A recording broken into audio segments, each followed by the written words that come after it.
গোটা এলাচ, গোটা লবঙ্গ, গোটা শুকনো লঙ্কা দিয়ে দেবেন। তারপরে আদা আর হিং দিয়ে দেবেন।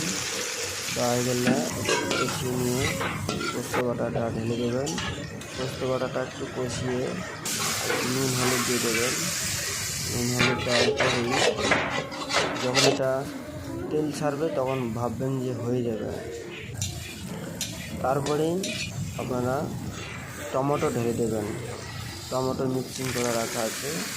টমেটো মিক্সিংটা একটু হয়ে গেলে একটু জল দিয়ে ফুটিয়ে নিয়ে সাম্বার মশলা দেবেন।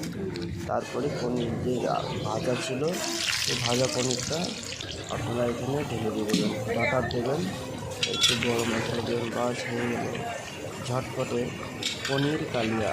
আজকে রেসিপি সেরা পনির কালিয়া। আপনারা এইভাবে বাড়িতে করুন, খুব সুস্বাদু, খুব সফটি হবে এবং